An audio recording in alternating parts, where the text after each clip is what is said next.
Hello everyone, हमने psychological learning chapter शुरू किया था। तो आज हम टाइप्स ऑफ लर्निंग पढ़ेंगे। उससे पहले हम ये देखेंगे कल हमने क्या क्या पढ़ा था। लर्निंग, उसकी डेफिनेशंस पढ़ी थी, कुछ इंपॉर्टेंट डेफिनेशंस लर्न करनी है हमें।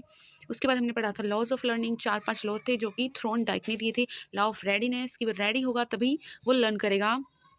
Law of exercise, use disuse and practice, कि पर्सन है जो वो एक्टिविटी को बार बार रिपीट करेगा, एक्सरसाइज करेगा तभी वो अच्छे से कर पाएगा। उसके बाद था हमारा लॉ ऑफ इफेक्ट, सेटिस्फेक्शन और डिससेटिस्फेक्शन। पर्सन जिस चीज़ में सेटिस्फाई होगा उसी को वो जल्दी से लर्न कर पाएगा, जिस चीज़ में वो डिससेटिस्फाई होगा उसको नहीं लर्न कर पाएगा। उसके बाद लॉ ऑफ प्राइमेसी था कि फर्स्ट इंप्रेशन में जो हमें लर्न हो जाता है वो सबसे अच्छा होता है, और उसके बाद जो लर्न होते हैं वो कम लर्न होते हैं। उसके बाद था हमारा लॉ ऑफ रिसेंसी, कि हम बार बार उसी चीज़ को रिवाइज करते रहें थोड़े थोड़े टाइम के बाद, तो वो हमारे लिए बहुत ज़्यादा यूजफुल होता है, हमें अच्छे से लर्न रहता है। उसके बाद था हमारा टाइप्स ऑफ लर्निंग, दो बेसिस पे थे, डोमेन स्पेसिफिक एंड स्पेसिफिक। क्या था हमारा V M A C S S verbal motor effective cognitive skill serial. और इसमें क्या था हमारा क्वाइटस। सी से classical operate conditioning, operant conditioning. I से इनसाइड लर्निंग। टी से trial and error, social learning, sign learning. उसके बाद वर्बल क्या था जो हम बोल के समझते हैं या समझाते हैं। मोटर लर्निंग था जो हम एक्टिविटीज करते हैं, like walking, running, swimming, typing. Affective learning था जो हमें अफेक्ट कर रही है, जो हम अपनी इंटरेस्ट से पढ़ रहे हैं, like habits, interest, attitudes, appreciate करना। कॉग्निटिव लर्निंग होती है जो हमारी समझदारी, चालाकी को बताती है, प्रॉब्लम सॉल्विंग स्किल्स को बताती है, कंसेप्ट्स को बताती है, प्रिंसिपल्स को बताती है।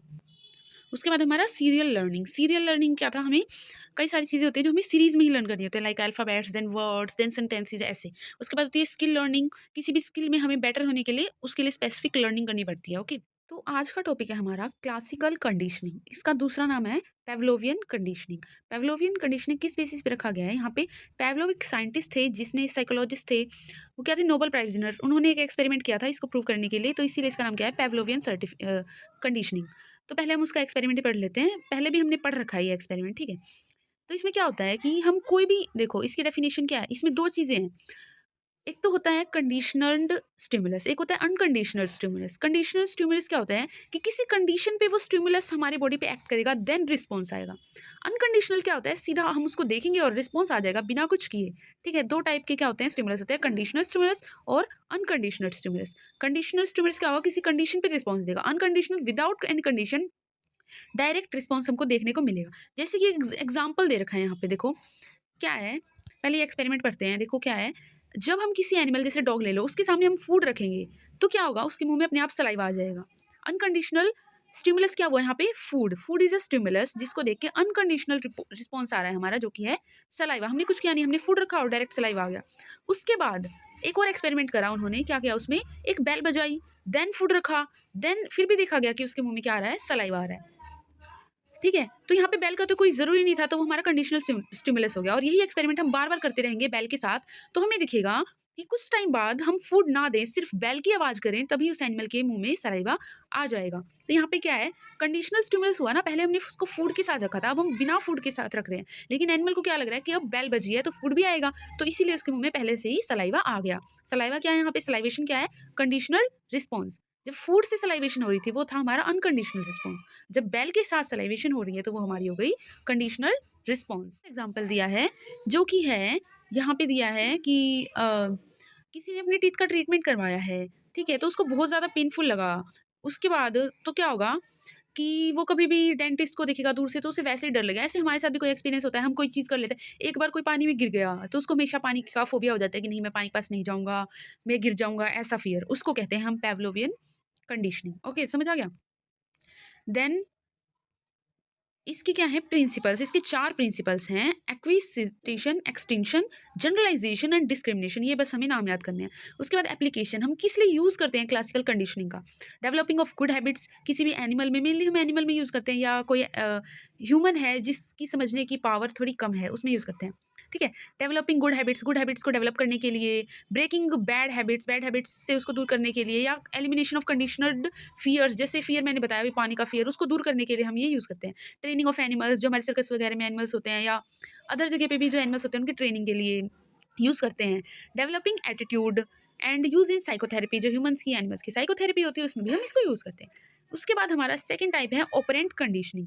इसमें क्या है हमारा, इसमें it is a theory of learning and behaviour. Okay, इसमें क्या होता है, ये उससे अलग है। इसमें क्या होता है, जब हम डिज़ायरेबल बिहेवियर करता है हमारा पेशेंट, जब डिज़ायरेबल बिहेवियर करता है तो हम उसको रिवॉर्ड देते हैं, और जब हम वो डिज़ायरेबल बिहेवियर नहीं करवाना, हमें उससे वो बिहेवियर करवाना ही नहीं है, तो हम उसको पनिशमेंट देते हैं। जैसे एक एग्जांपल दे रखा है कि किसी मदर का बेबी है, वो रोज़ बेड क्लीन करता है, तो वो उसकी मम्मी उसको अच्छा खाना देती है, और जब बेड क्लीन नहीं करता तो मम्मी उसको पनिशमेंट देती है। तो हमें उससे अच्छा काम करवाना है, तो हम उसको क्या देंगे?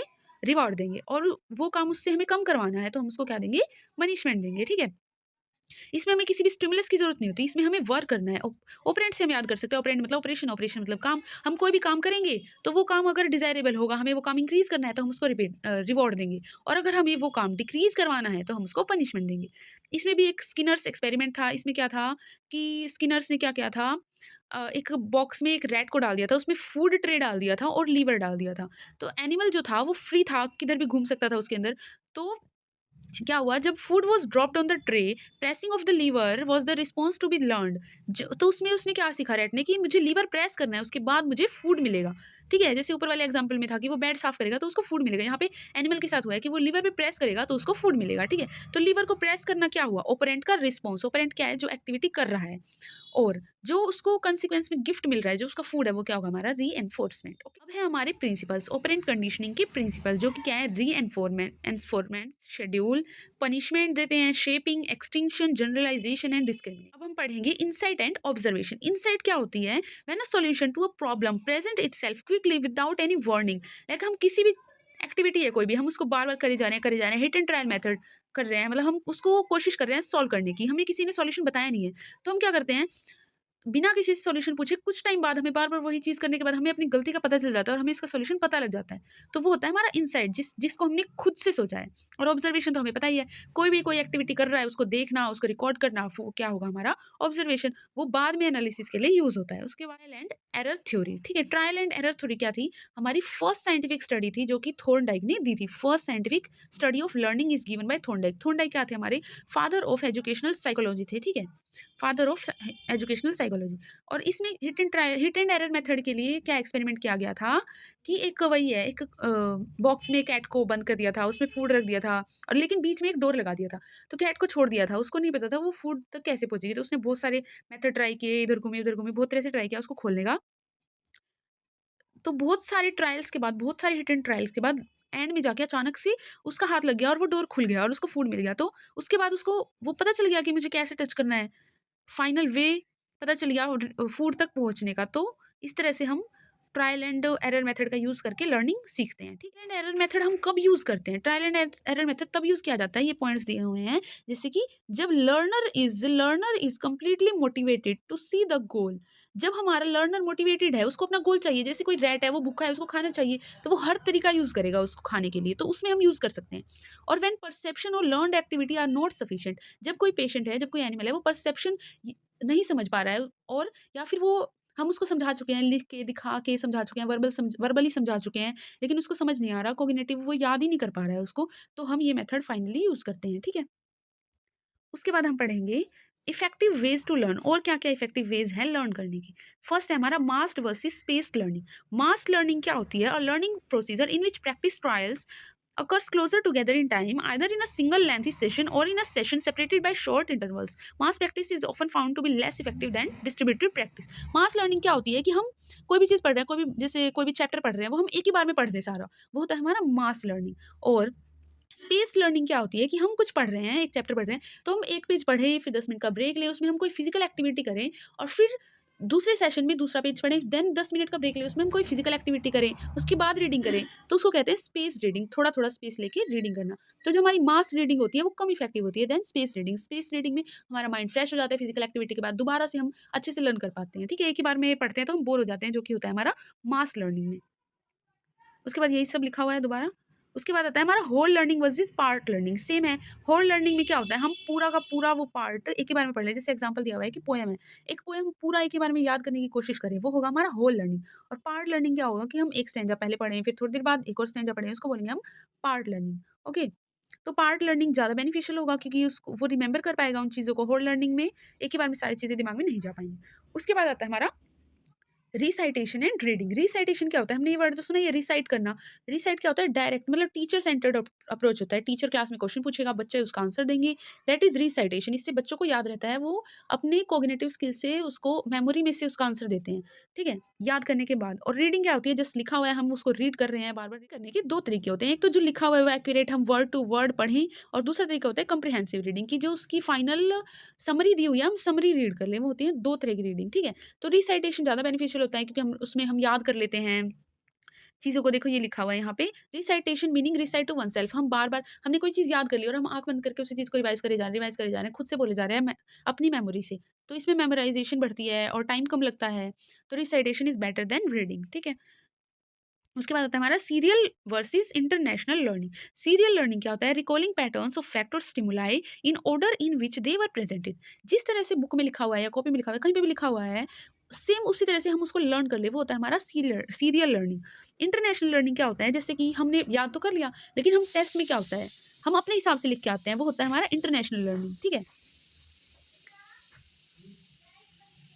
उसके बाद आ गया हमारा role of language. Role of language क्या होता है, रोल लैंग्वेज क्या होता है, कम्युनिकेशन का सबसे बड़ा पार्ट है, ठीक है? हमें सामने वाले पर्सन को अपनी बात समझाने के लिए लैंग्वेज बहुत ज़्यादा ज़रूरी होती है। अलॉन्ग विद म्यूज़िक, म्यूज़िक के साथ-साथ language one of the most common universal feature है हमारी कल्चर में, सोसाइटी में। हर कल्चर की, हर सोसाइटी का लैंग्वेज थोड़ा-थोड़ा डिफ़र करता है, लेकिन वही यूज़ होता है अपनी बात को सामने वाले को समझाने के लिए, ठीक है? और लर्निंग में बहुत ज़्यादा इंपॉर्टेंट होता है। अगर सेम लैंग्वेज में हम लर्निंग कर रहे हैं ना, तो वो हमें जल्दी लर्न होगा, और दूसरी लैंग्वेज वाला कोई हमें समझा रहा है, हमें समझ आ जाएगा बेशक, लेकिन हमें वो लर्न नहीं होगा अच्छे से। हमें वो खुद से अपनी लैंग्वेज में समझना पड़ेगा, तभी हमें लर्न होगा। जैसे टीचर है, वो हमें समझाती है इंग्लिश, तो हमें आ जाता है समझ, पर लर्न नहीं होता है। लेकिन कोई हमारा फ्रेंड समझा रहा होता है, वो हमें बिल्कुल फ्रेंडली अपनी लैंग्वेज में समझाता है, तो हमें जल्दी लर्न हो जाता है। बस, this is a role of learning in communication. If you want more videos like this, please subscribe my channel and comment below. जो चैप्टर आपको पढ़ना है वो कमेंट कर दीजिए, मैं आपको आगे वीडियोज़ बना के दे दूँगी। Thank you and please subscribe my channel mad with Payal.